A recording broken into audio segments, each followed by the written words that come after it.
Hi all, welcome to Book Owls. നമ്മളിപ്പോൾ discuss ചെയ്യാൻ പോകുന്നത് ടി.എസ്. എലിയറ്റിൻ്റെ മർഡർ ഇൻ ദ കത്തീഡ്രൽ എന്ന് പറയുന്ന 1935 ഡ്രാമയാണ്. Also TS. എലിയറ്റ് ഒരു പ്രസ്ഥാനം തന്നെയായിരുന്നു. അതുകൊണ്ടാണ് നമുക്ക് ആദ്യം അദ്ദേഹത്തെ പറ്റി പഠിക്കാം. T S. Eliot was a poet, essayist, publisher, playwright, literary critic and editor. He is considered to be one of the 20th century's greatest poets as well as a central figure in English language modernist poetry. അതുപോലെ ഇദ്ദേഹത്തിൻ്റെ വർക്ക്സിൽ features എന്തൊക്കെയായിരിക്കും? അദ്ദേഹത്തിൻ്റെ the use of language, writing style and voice structure, അതൊക്കെയാണ് ഇദ്ദേഹത്തിൻ്റെ notable features എന്ന് പറയുന്നത്. ഇദ്ദേഹത്തിൻ്റെ waste ലാൻഡിനെ പറ്റി കേൾക്കാത്ത ആൾക്കാർ വളരെ ചുരുക്കമായിരിക്കും അല്ലേ? അതാണ് അദ്ദേഹത്തിൻ്റെ മോസ്റ്റ് പോപ്പുലർ ആയിട്ടുള്ള പോയിട്രി. ഇനി ഇദ്ദേഹത്തിൻ്റെ വർക്ക്സിൻ്റെ ഒരു ഫീച്ചർ എന്ന് വെച്ചാൽ നമുക്ക് ഹിസ്റ്ററിയുമായിട്ടുള്ള ഒരു ബ്ലെൻഡ് കാണാൻ പറ്റും. വേസ്റ്റ് ലാൻഡിലാണെങ്കിലും ആ ഒരു ബ്ലെൻഡ് ഉണ്ട്. നമ്മളിപ്പോൾ പഠിക്കാൻ പോകുന്ന ഏതാണ് മർഡർ ഇൻ ദ കത്തീഡ്രലാണെങ്കിലും ഈ ഒരു ബ്ലെൻഡ് അല്ലെങ്കിൽ ആ ഒരു ഫ്യൂഷൻ നമുക്ക് വിസിറ്റ് ചെയ്യാൻ പറ്റും. അപ്പോൾ നമുക്ക് നമ്മുടെ ഡ്രാമയിലേക്ക് പോവാം. ചാനലിൽ പുതിയതായിട്ട് ആരെങ്കിലും ഉണ്ടെങ്കിൽ ഒന്ന് സബ്സ്ക്രൈബ് ചെയ്ത് സപ്പോർട്ട് ചെയ്യണം കേട്ടോ, പ്ലീസ്. ഓക്കെ, അപ്പോൾ നമ്മുടെ പ്ലേ ഏതാണ്? പ്ലേ നമ്മുടെ Murder in the Cathedral. T S. Eliot's ട്രാജഡിയാണ് Murder in the Cathedral. Details the historical and psychological circumstances of Archbishop Thomas Becket's murder during the reign of Henry II in 1170. അപ്പോൾ ഒരു play നടക്കുന്ന ഏത് വർഷമാണ്? 1170. അതായത് നമ്മൾ കാൻറ്റംബറി ഒക്കെ പഠിക്കുമ്പോൾ ആർച്ച് ബിഷപ്പിനെ പറ്റി പഠിക്കാറുണ്ടല്ലേ? അപ്പോൾ അവിടുത്തെ ആർച്ച് ബിഷപ്പാണ് നമ്മുടെ തോമസ് ബെക്കറ്റ് എന്ന് പറയുന്നത്. അദ്ദേഹത്തെ ഇംഗ്ലണ്ടിലെ കിങ് ആയ ഹെൻറി II 1170 കൊല്ലുന്നുണ്ട്. അതുമായിട്ട് ബന്ധപ്പെട്ടുള്ള ഒരു പ്ലേ ആണ് ഈ മർഡർ ഇൻ ദ കത്തീഡ്രൽ എന്ന് പറയുന്നത്. ഓൾസോ അപ്പം നമുക്ക് കുറച്ച് ഹിസ്റ്റോറിക്കൽ ബാക്ക്ഗ്രൗണ്ടിനെ പറ്റി പറയണം. ആ ടൈമിൽ നമുക്ക് എപ്പോഴും അറിയാം ചോർച്ചും കിങ്ങും തമ്മിൽ എപ്പോഴും അടിയായിരിക്കും അല്ലേ?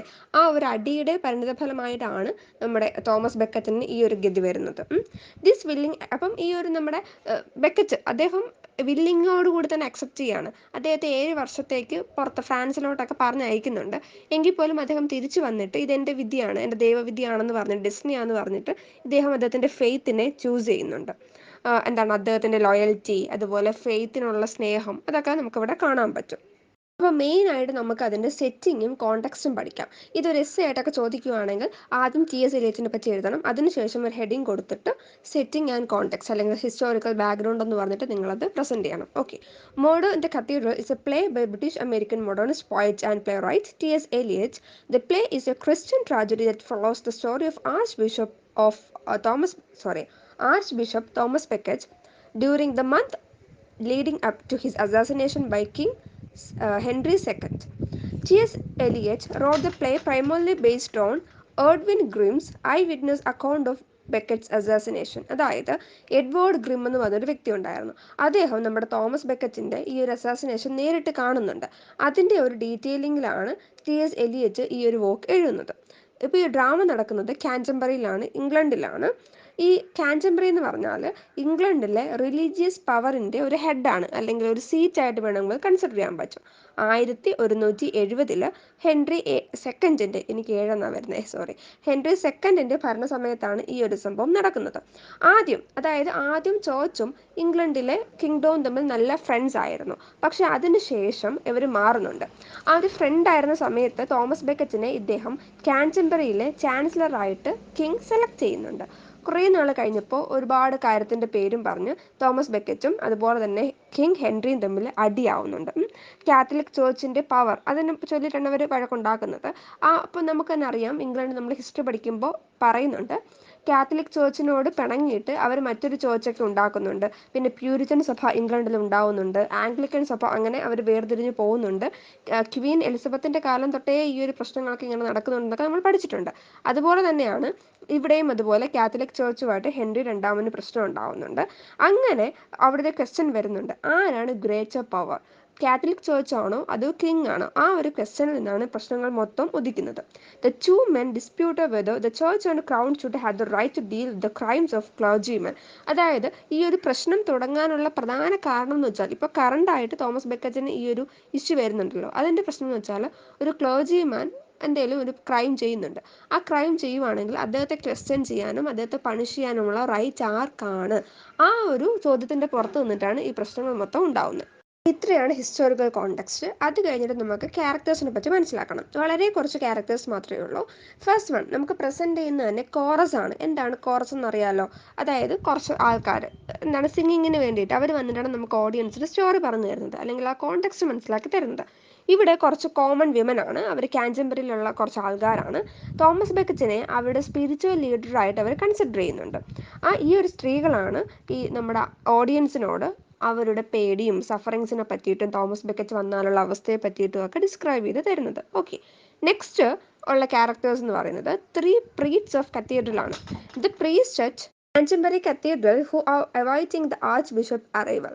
The priests condemn the women for worrying and welcome Thomas Becket back. They try to protect him from the knights and his death. അതായത് കുറച്ച് നൈറ്റുകളുണ്ട്, അതായത് കിങ്ങിൻ്റെ കൂടെയുള്ള നൈറ്റുകളും കൂടെ ചേർന്നിട്ടാണ് ഇദ്ദേഹത്തെ കൊല്ലാൻ വേണ്ടി ശ്രമിക്കുന്നത്. അതുകൊണ്ട് തന്നെ ഈ ഒരു പ്രീസ്റ്റുകൾ, ഈ 3 പ്രീസ്റ്റുകളാണ് ഇദ്ദേഹത്തെ സംരക്ഷിക്കാൻ വേണ്ടി ശ്രമിക്കുന്നത്. നെക്സ്റ്റ് നമുക്ക് കാണേണ്ടത് ഒരു ഹെറാൾഡ് എന്ന് വെച്ചാൽ എന്താണ്, ഹീസ് എ മെസ്സഞ്ചർ.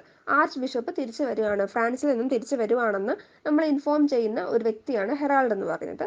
ഇനി നമ്മുടെ main character arch bishop Thomas Beckett. The Archbishop of Canterbury, who has been away in France for 7 years. Thomas Becket used to be king's right-hand man and had to leave England because he eventually disagreed with the king's impositions on the powers of church. ഈ ചേർച്ചിൻ്റെ പവേഴ്സിനൊക്കെ കർബ് ചെയ്യാൻ വേണ്ടി Henry second ശ്രമിക്കുന്നുണ്ട്. That's why എന്താണ് അവർ തമ്മിൽ ഒരു disagreement created ആവുന്നുണ്ട്. അതുകൊണ്ട് തന്നെ ഇദ്ദേഹത്തെ 7 years ആയിട്ട് എവിടേക്ക് നാട് കടത്തിയേക്കുമായിരുന്നു, ഫ്രാൻസിലേക്ക് നാട് കടത്തിയിരിക്കുകയായിരുന്നു. ഓക്കെ, ഇത്രയേ ഉള്ളൂ. ഇനി നമുക്ക് 4 ടെംപ്റ്റേഴ്സ് ഉണ്ട്.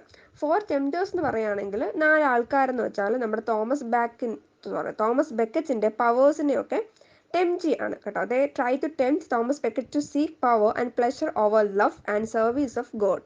അതിനുശേഷം ഇദ്ദേഹത്തെ കൊല്ലാൻ വേണ്ടി നടക്കുന്ന 4 നൈറ്റുകൾ, അത് കിങ് ഹെൻറിയുടെ ആൾക്കാരാണ്, ഇദ്ദേഹത്തെ കൊല്ലാൻ വേണ്ടി വരികയാണ്. ഓക്കെ, ഇത്രയാണ് നമ്മുടെ ക്യാരക്ടേഴ്സ് എന്ന് പറഞ്ഞാൽ. പിന്നെ ഹെൻറി സെക്കൻഡ്, അത് നമുക്ക് കോമൺലി അറിയാമായിരിക്കുമല്ലോ, അദ്ദേഹമാണ്. ഇത്രയാണ് ക്യാരക്ടേഴ്സ്. ഇനി നമുക്ക് നമ്മുടെ പ്ലോട്ടിലേക്ക് പോവുകയാണ്. ടോട്ടൽ നമുക്ക് ഈ ഒരു പ്ലേ 2 പാർട്ടായിട്ട് ഡിവൈഡ് ചെയ്യുന്നുണ്ട്. ഈ പാർട്ടിൻ്റെ ഇടയ്ക്ക് ഒരു ഇൻ്റർലൂഡ് കൂടെ ഉണ്ട്. അപ്പോൾ നമുക്ക് ആദ്യത്തെ പാർട്ട് നോക്കാം. ഫസ്റ്റ് പാർട്ടിൽ നമുക്ക് കാണാൻ പറ്റുന്നത് കാഞ്ചൻബറിയിലെ കുറച്ച് സ്ത്രീകൾ നിന്നിട്ട് ഒരു കോറസ് പറയാണ്. അവർ പറയുന്നത് എങ്ങനെയാണ് നമ്മുടെ ബെക്കറ്റ് 7 വർഷങ്ങളായി എക്സൈലാണ്, അദ്ദേഹം ഇനി തിരിച്ചു വരുമെന്നൊന്നും തോന്നുന്നില്ല, അല്ല തിരിച്ചു വരുമെന്ന് തോന്നുന്നു പറയുന്നു. 7 വർഷം കഴിഞ്ഞല്ലോ. അപ്പോൾ അദ്ദേഹം തിരിച്ചു വരുമ്പോൾ അദ്ദേഹത്തിൻ്റെ സേഫ്റ്റിയെ പറ്റി ഓർത്തിട്ട് ഈ സ്ത്രീകൾ ഭയക്കുന്നുണ്ട്. The express they can carry on through the okay. അപ്പോൾ അവർ പറയുന്നുണ്ട് അവർക്ക് എങ്ങനെയെങ്കിലും ഇദ്ദേഹത്തെ ഈ ഒരു റിസ്കിൽ നിന്നും ഇദ്ദേഹത്തെ രക്ഷിക്കണം എന്നൊക്കെ പറയുന്നുണ്ട്. ആ ടൈമിൽ 3 പ്രീസ്റ്റ് ഈ ഒരു കത്തീഡ്രലിലേക്ക് വരുന്നുണ്ട്.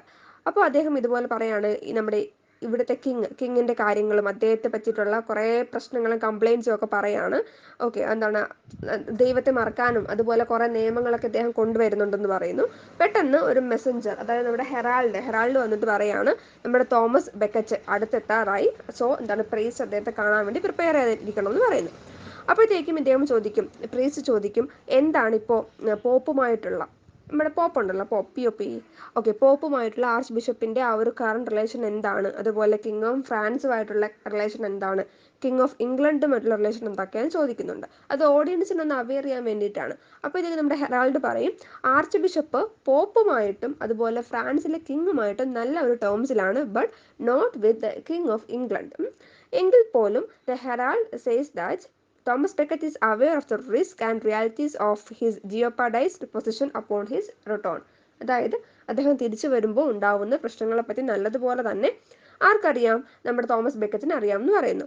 ഓക്കെ, അതുപോലെ തന്നെ നമ്മുടെ ഈ പ്രീസ്റ്റിനും ഉണ്ട് എന്ത് വറീസ്, പക്ഷേ ഇദ്ദേഹം വരുന്ന പ്രമാണിച്ച് അവരത് കുറച്ച് നേരത്തേക്ക് മാറ്റി വെക്കുന്നുണ്ട്. അതുപോലെ തിരിച്ച് അവരുടെ ലീഡർ വരികയാണ്, അവരുടെ സ്പിരിച്വൽ ലീഡർ വരികയാണ്. സോ എന്താണ്, അവർ ഭയങ്കര ഹാപ്പി ആവുന്നു.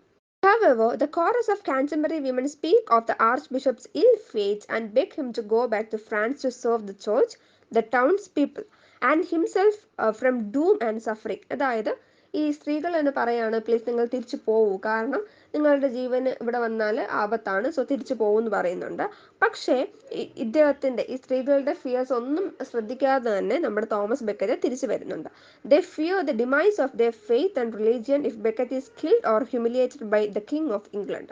From France, he can safely be beacon of light for the people of Canterbury, but upon his return, his image risks being compromised. അതായത് ഫ്രാൻസിലായിരുന്നപ്പോൾ അദ്ദേഹത്തിൻ്റെ സ്പിരിച്വാലിറ്റി അല്ലെങ്കിൽ ആ ഒരു സ്പിരിച്വൽ ലീഡർ എന്ന് പറയുന്ന ഒരു ഹെഡായിട്ട് നിൽക്കാൻ പറ്റുമായിരുന്നു, ഇവർക്ക് വേണ്ട നിർദ്ദേശങ്ങളൊക്കെ കൊടുക്കാൻ പറ്റുമായിരുന്നു. ബട്ട് തിരിച്ചു വരുമ്പോൾ ഒരു പക്ഷേ ഇദ്ദേഹത്തെ ഹ്യൂമിലേറ്റ് ചെയ്യുമായിരിക്കാം, അല്ലെങ്കിൽ ഒരു പക്ഷേ ഇദ്ദേഹത്തിന് എന്തെങ്കിലും പ്രശ്നങ്ങൾ ഉണ്ടാവുകയാണെങ്കിൽ അവരുടെ ഫ്യൂച്ചർ എന്തായിരിക്കും, അല്ലെങ്കിൽ അവരുടെ ഒരു റിലീജിയൻ എന്തായിരിക്കും എന്നൊക്കെ അവർ ആലോചിച്ച് വിഷമിക്കുന്നുണ്ട്.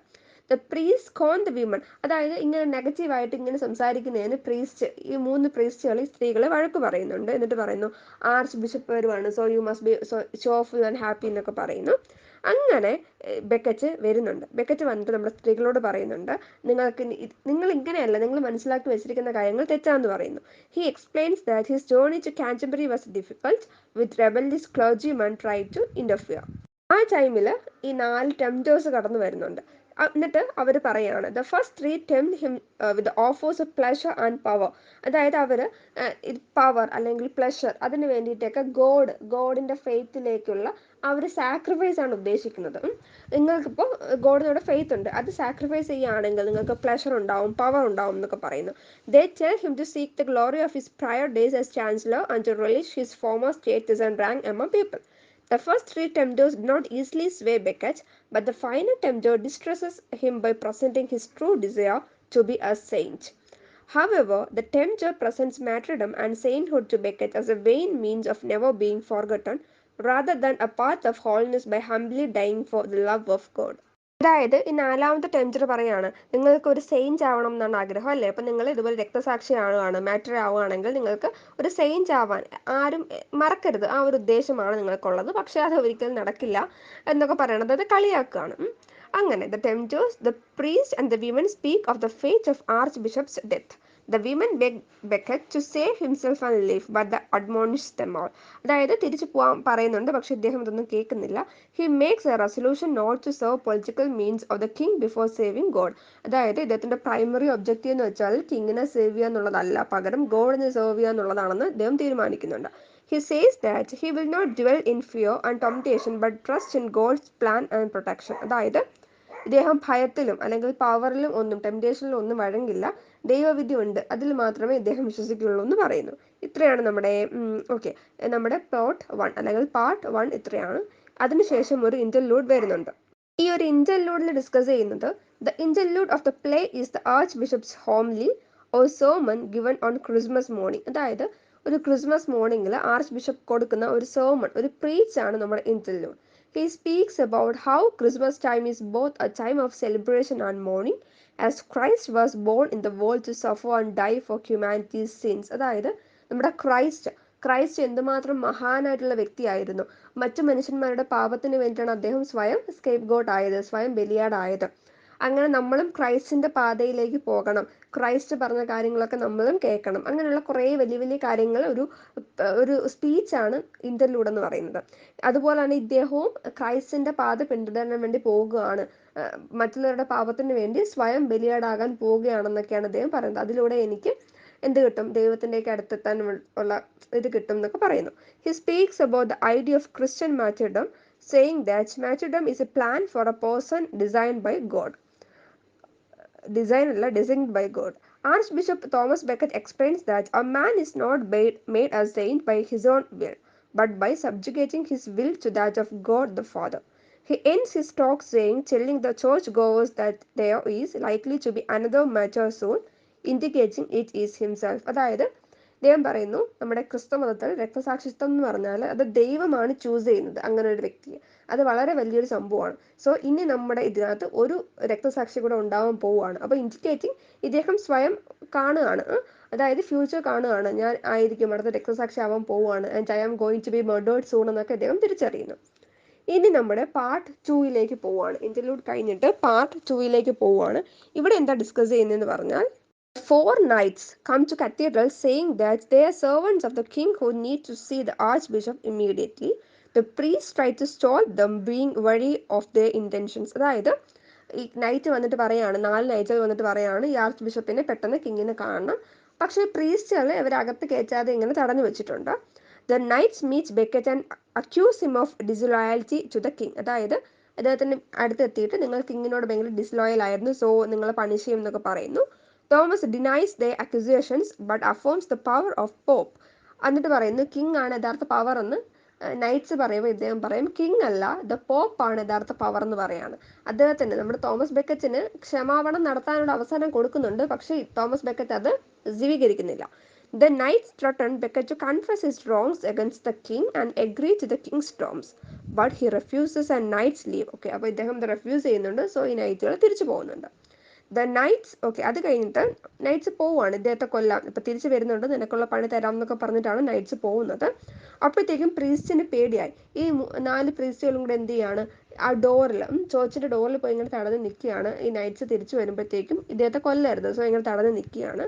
അപ്പോഴത്തേക്കും തോമസ് ബെക്കറ്റ് പറയും അങ്ങനെ ചെയ്യരുത്, ഒരിക്കലും ചേർച്ചിൻ്റെ ഈ ഡോർസ് നിങ്ങൾ ക്ലോസ് ചെയ്തിടാൻ പാടില്ല, ഏത് സമയം വേണമെങ്കിലും ആർക്ക് വേണമെങ്കിലും തിരുസന്നിധിയിലേക്ക് വരാനുള്ള അർഹതയുണ്ട്, അതുകൊണ്ട് നിങ്ങൾ ഒരിക്കലും അത് ഇങ്ങനെ ക്ലോസ് ചെയ്തിടാൻ പാടില്ല എന്ന് പറയുന്നു. അതുകൊണ്ട് തന്നെ പ്രീസ്റ്റ് അവിടെ നിന്ന് മാറി നിൽക്കുന്നു. The archbishop is unafraid of his fate and does not hide from the men.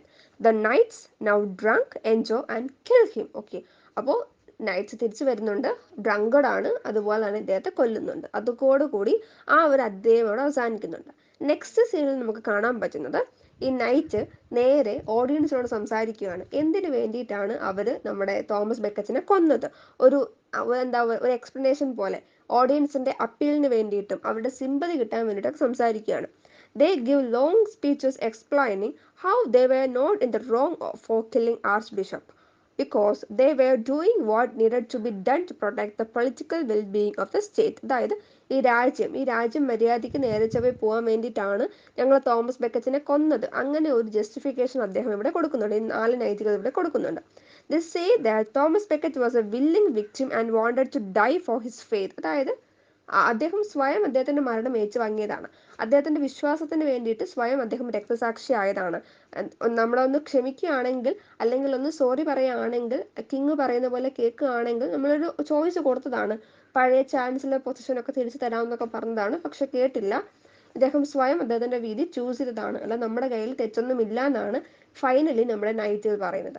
അങ്ങനെ നൈറ്റ്സ് പറയുന്നത് കൊണ്ട് തന്നെ നമ്മുടെ നോവലല്ല ഡ്രാമ അവിടെ അവസാനിക്കുന്നുണ്ട്. ഇത്രയേ ഉള്ളൂ നമ്മുടെ ഡ്രാമ. നമുക്ക് ഏറ്റവും ഇമ്പോർട്ടൻ്റ് ഡിസ്കസ് ചെയ്യാനുള്ളത് ഇതിൻ്റെ തീംസിനെ പറ്റിയിട്ടാണ്. ഫൈനലി ഒരു കാര്യം കൂടെ ഉണ്ട്, ഈ ഒരു പ്ലേ എൻഡ് ചെയ്യുമ്പോഴത്തേക്കും the play ends with the women, നമ്മൾ പറഞ്ഞില്ലേ ഓൾറെഡി കോറസ് ഉണ്ടെന്ന്, the women coming to terms the fact that they play a role in Christ suffering and redemption through their own suffering. They also realized that the archbishop's martyrdom was not something to be avoided but a fulfillment of God's plan for him to be a representation of strong faith and trust in the Lord. അതായത് ദൈവത്തിൻ്റെ ഒരു വിധി തന്നെയായിരുന്നു, ദൈവം choose ചെയ്ത മനുഷ്യനാണ് നമ്മുടെ arch bishop. So അദ്ദേഹത്തിൻ്റെ ഈ ഒരു ഫെയ്ത്തിൽ നമ്മൾ അധികം ദുഃഖിക്കേണ്ട, ദൈവം അദ്ദേഹത്തെ ചൂസ് ചെയ്തു, അത്ര തന്നെ ഉള്ളൂ എന്നൊക്കെ പറഞ്ഞിട്ടാണ് ഈ ഒരു പ്ലേ എൻഡ് ചെയ്യുന്നത്. The play ends with them asking God to have mercy on them and for archbishop Thomas Becket to bless them. അതായത് നമ്മൾ അനുഗ്രഹിക്കണം എന്ന് പറഞ്ഞിട്ടാണ് ഈ ഒരു പ്ലേ അവസാനിക്കുന്നത്. ഇത്രയേ ഉള്ളൂ. ബിഗിൻ ചെയ്യുന്നതും കോറസിലൂടെയാണ്, അവസാനിക്കുന്നതും കോറസിലൂടെയാണ്. ഇനി നമ്മുടെ തീംസ് ഡിസ്കസ് ചെയ്യാം. ദ ഫസ്റ്റ് വൺ എന്ന് വെച്ചാൽ നമുക്ക് ഒരു ക്രിസ്ത്യൻ കോണ്ടെക്സ്റ്റ് കാണാൻ പറ്റും, അതിൽ തന്നെ നമുക്ക് പവർ കാണാൻ പറ്റും. The idea of power is presented in several ways throughout the play. Thomas Becket as chancellor was swayed by worldly power, prestige and comfort. The tempters try to present his former state political power in glorified terms, hoping he will choose worldly temporal power over spiritual power. അതായത് നമുക്ക് spiritual പവറും political പവറും തമ്മിലുള്ള ആ ഒരു clash ആണ് ഇവിടെ കാണാൻ പറ്റുന്നത്. ആർച്ച് ബിഷപ്പ് നമ്മുടെ സ്പിരിച്വൽ പവറിനെയാണ് മാനിഫെസ്റ്റ് ചെയ്യുന്നതെന്നുണ്ടെങ്കിൽ കിങ് എന്തിനെയാണ്, പൊളിറ്റിക്കൽ പവറിനെയാണ്. ആ ഒരു ക്ലാഷ് നമുക്കിവിടെ വിസിറ്റ് ചെയ്യാൻ പറ്റും. സെക്കൻഡ് തീം എന്ന് വെച്ചാൽ സഫറിംഗ് ആണ്. Suffering is a theme that frames the premise of the play. The chorus of contemporary women is constantly speaking of their woes, troubles and suffering they have witnessed and endured. The fear additional suffering upon Archbishop returns as they know he is in danger. They seek the comfort and safety of keeping him far from the lands of King Henry II. മനസ്സിലായല്ലോ suffering. ആദ്യമേ സ്ത്രീകൾ അവിടെ സഫറിങ്ങിനെ പറ്റി പറയുന്നു, അതിനുശേഷം arch ബിഷപ്പിന് ഉണ്ടാകാൻ പോകുന്ന സഫറിങ്ങിനെ പറ്റിയിട്ടൊക്കെയാണ് സംസാരിക്കുന്നത്. പിന്നീട് നമ്മുടെ തോമസ് ബെക്കറ്റ് തന്നെ ക്രൈസ്റ്റിന് അനുഭവിക്കേണ്ടി വന്ന സഫറിങ്സിനെ പറ്റിയിട്ടും അദ്ദേഹം ഒരു രക്തസാക്ഷി ആയതിനെ പറ്റിയിട്ടും ഒക്കെ സംസാരിക്കുന്നുണ്ട്. സോ സഫറിങ്ങും ഒരു മെയിൻ തീമായിട്ട് ഇവിടെ വരും. നെക്സ്റ്റ് നമുക്ക് ഫെയ്റ്റ് ആൻഡ് സാക്രിഫൈസ് ഒരു തീമായിട്ട് എഴുതാം. ടെംപ്റ്റേഷൻ, ആ ഒരു ടെംപ്റ്റേഴ്സ് വന്നിട്ട് അദ്ദേഹത്തെ ടെംപ്റ്റ് ചെയ്യുന്നില്ലേ, നിങ്ങൾ ഈ ഒരു വേൾഡ്ലി പ്ലഷറൊക്കെ ചൂസ് ചെയ്യൂ, നിങ്ങൾക്ക് ജീവൻ തിരിച്ചു കിട്ടും എന്നൊക്കെ പറയില്ലേ, അങ്ങനെ ടെംപ്റ്റേഷൻ ഉണ്ട്, പക്ഷെ ഇദ്ദേഹം അതിന് എന്താണ് വിധേയനാകുന്നില്ല. പിന്നെ എറ്റേണിറ്റി ആൻഡ് ഹ്യൂമർ അണ്ടർസ്റ്റാൻഡിങ് നമുക്ക് ഇവിടെ കാണാൻ പറ്റും. പിന്നെ ലോയാലിറ്റി ആൻഡ് ഗിൽറ്റ് കാണാൻ പറ്റും. ഓക്കെ, അപ്പോൾ തീംസ് എന്തൊക്കെയാണ്? Worldly power versus spiritual power ഉണ്ട്, ഫെയ്ത്ത് ആൻഡ് സാക്രിഫൈസ് ഉണ്ട്, ടെംപ്റ്റേഷൻ ഉണ്ട്, എറ്റേണിറ്റി ആൻഡ് ഹ്യൂമർ അണ്ടർസ്റ്റാൻഡിങ് ഉണ്ട്, ലോയാലിറ്റി ആൻഡ് ഗിൽറ്റ് ഉണ്ട്. ഓക്കെ, ഇത്രയൊക്കെയാണ് നമ്മുടെ തീംസ് എന്ന് പറഞ്ഞാൽ. ഓക്കെ, അപ്പോൾ ഹിസ്റ്റോറിക്കൽ കോണ്ടെക്സ്റ്റ് മനസ്സിലായല്ലോ, പിന്നെ നമ്മുടെ പ്ലോട്ട് സമ്മറി മനസ്സിലായല്ലോ, നമ്മുടെ തീംസ് മനസ്സിലായല്ലോ. ഓക്കെ, ഒരു എസ്സേ ഒക്കെ ചോദിക്കുവാണെങ്കിൽ നിങ്ങൾക്ക് എഴുതാൻ പറ്റില്ലേ?